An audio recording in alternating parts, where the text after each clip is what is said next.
Vibing to some Afro beats tonight. Hi guys, it's Gigi. Doing the Love and Hip Hop Atlanta season 10, episode 12 review. So we open up with Candy finally opening her storefront, Yelle, which is amazing because we literally watched her like grow it, and now to have a storefront in Atlanta. Big ups to Black business. Then we find out that her and her husband both invited Safaree and Erika, and Safaree did not want Erika there because of all the drama, which is understandable. But dude, you can't control the invite. Either if you're worried about the drama, you don't show up. How about that? Anyways, then we see Jock. He's having regrets of fighting with his son, which was really crazy and very ghetto. Because how do you fight your adult child? Like that actually made me extremely sad. Like that's horrible.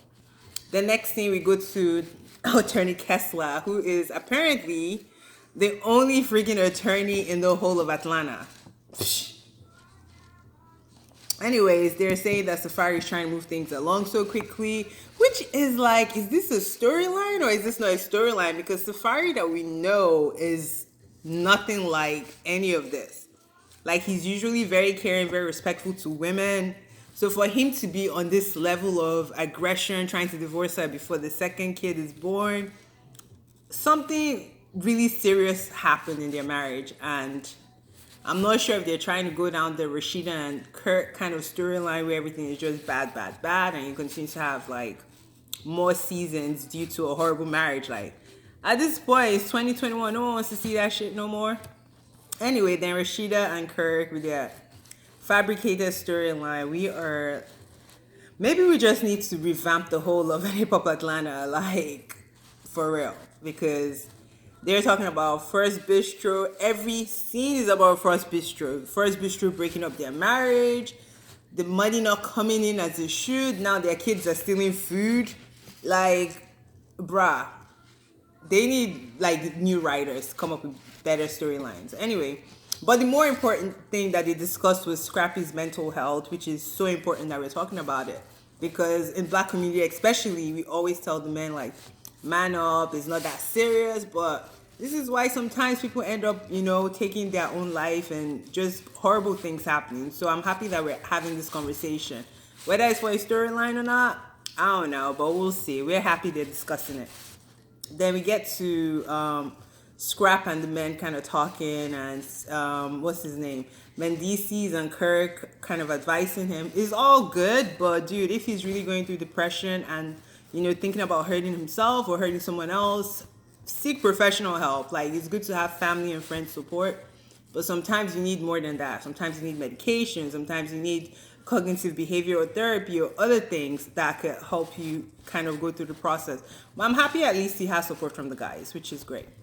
Then we go, Yandy and Erika kind of talking again about the whole Safaree breakup and all the issues they're having. Erika reveals to us that apparently Safaree cheated on her with the second pregnancy, and she had the whole detective like trail this guy like that. That's a lot. Anyways, but it kind of sucks because I felt when Erika was like, man, why did you marry me to put me through all this? Because Safaree seemed like he was super in love with this woman. So we're like, what the hell happened? What happened? Anyway, but I need someone in Fulton County to bring out the receipts and see if they're playing us. Like, did they really file? Is he really doing all these things they're saying he's doing, at least from the legal standpoint, because all that is documentation. But we'll never know. Then we go back to Rashida and Kirk's storyline about receipts are not adding up in the bistro, blah, blah, blah. Soon as they panned to Kirk Jr.'s girlfriend, I knew she was the one they were going to blame, because the other kids probably were like, I'm not going to look like a thief of no food in this stupid place. It was so fake. Like, she couldn't even put a straight face, like, for them to even finish that storyline. Then Kirk's daughter is like, kind of like encouraging us, like, don't worry about it. We got you. We got you. Like, girl, how much they pay for that scene? Because that's not worth it. Their storyline is just like, keep it moving, basically. Then Sierra and the BAM sit down, and Sierra tells the BAM about all the crap Mama D was talking about in Dubai, which is Mama D being extra, talking about this non-existent palace. The last house they showed us was like in the woods. It looked like it was in the hood actually, but in the I don't know, country hood, I guess. So I'm like, girl, you keep talking about a palace, like calm down. The BAM is trying not to expose Scrap for being maybe not as financially strong as the viewers might think. Like she keeps trying to keep it in, but this Mama D keeps trying it. Then we see Jock and his son getting therapy, which is really, really good to see. Especially after that fight. Hopefully it was just for a storyline and not in real life that they're fighting each other physically. Because, man, that's not a good look.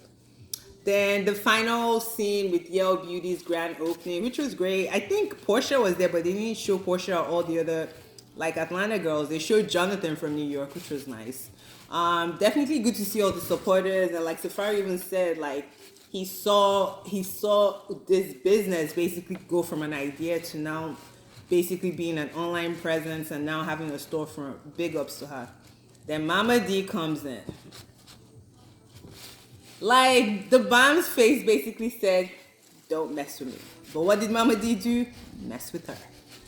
And the BAM is like, girl, what am I taking? What does your son have? What are we dividing? Like, where's the money at?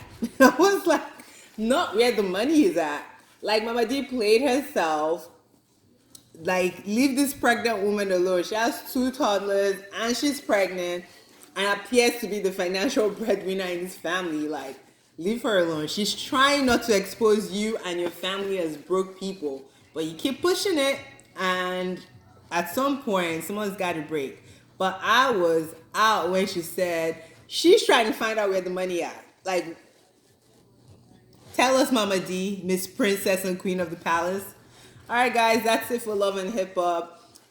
I mean, it's a heavy scripted show at this point, but at least they're about to be on their finale, so we'll see what the reunion brings and see what's real and what's not real. And as you know, they're doing the family reunion. There's videos leaked of Erika and Safaree actually being in the same place. They didn't look like they weren't friendly.